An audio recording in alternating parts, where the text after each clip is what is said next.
রমজান মাসে আমরা কি আমাদের স্ত্রীকে স্পর্শ করতে পারবো কিনা, আমরা কি আমাদের স্ত্রীদেরকে চুম্বন করতে পারবো কিনা, এই ব্যাপারে অনেকে জানতে চান। তাদের জন্য আজকে আমরা হাদিস থেকে মায়ার নবী রাহমাতুল লিল আলামিন রমজান মাসে তিনি তাদের স্ত্রীদের সাথে কেমন আচরণ করেছেন, স্ত্রীদের সাথে কেমন ব্যবহার করেছেন, সেটাই আমরা হাদিস থেকে জানবো। আল্লাহ তাবারাকা ওয়া তাআলা পবিত্র মাহে রমজান মাস আমাদেরকে দিয়েছেন। কেন দিয়েছেন? আল্লাহ রাব্বুল আলামিন বলেন, বান্দা রমজান মাসে তোমরা রোজা রাখবা, তোমরা তাকওয়া অবলম্বন করবা। রমজান মাস এমন একটা মাস, যেই মাস হলো তাকওয়ার মাস। আল্লাহ রাব্বুল আলামিন রমজান মাস আমরা রোজা কখন থেকে কতটুকু সময় পর্যন্ত রাখবো, আল্লাহ রাব্বুল আলামিন বলেন, বান্দা সুবহ সাদিক থেকে নিয়ে সূর্য অস্তমিত হওয়া পর্যন্ত বান্দা তোমরা রোজা রাখবা।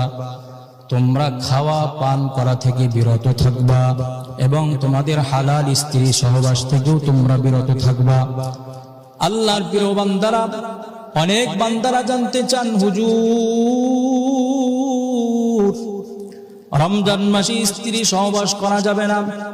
তবে আমরা জানতে চাই, হুজুর রমজান মাসে আমরা কি আমাদের স্ত্রীকে স্পর্শ করতে পারবো কিনা, আমরা কি আমাদের স্ত্রীদেরকে চুম্বন করতে পারবো কিনা, এই ব্যাপারে অনেকে জানতে চান। তাদের জন্য আজকে আমরা হাদিস থেকে মায়ার নবী রাহমাতুল লিল আলামিন রমজান মাসে তিনি তাদের স্ত্রীদের সাথে কেমন আচরণ করেছেন, স্ত্রীদের সাথে কেমন ব্যবহার করেছেন, সেটাই আমরা হাদিস থেকে জানবো। আল্লাহ রাসূল সাল্লাল্লাহু আলাইহি ওয়াসাল্লামের প্রিয়তমা স্ত্রী হযরত আয়েশা রাদিয়াল্লাহু তাআলা আনহা বুখারী শরীফ এবং মুসলিম শরীফের 1804 নম্বর হাদিসের মধ্যে আল্লাহর নবীর প্রিয়তমা স্ত্রী আম্মা জান আয়েশা রাদিয়াল্লাহু তাআলা আনহা বলেন, ইউকাব্বিলু ওয়া ইউবাশিরু ওয়া হুয়া সাইমুন ওয়া কানা আমলাকুকুম লিইরবিহি।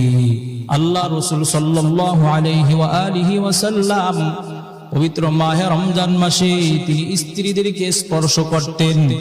তবে এখানে আমাদের জন্য শিক্ষণীয়, আমাদের জন্য জানার বিষয় হলো, আল্লাহ রাসূল সাল্লাল্লাহু আলাইহি ওয়াসাল্লাম তিনি তার প্রবৃত্তি, তিনি নিয়ন্ত্রণে অনেক বেশি সক্ষম ছিলেন। এখন আপনি আমি যদি আমাদের স্ত্রীকে স্পর্শ করি, আমাদের স্ত্রীদেরকে চুম্বন করি, তাহলে যদি আমাদের বীর্যপাত হয়ে যায়, এরকম যদি কোনো আশঙ্কা থাকে, তাহলে বাবা আমরা আমাদের স্ত্রীদেরকে স্পর্শ না করাটাই ভালো। অন্য অনেকে জানতে চান।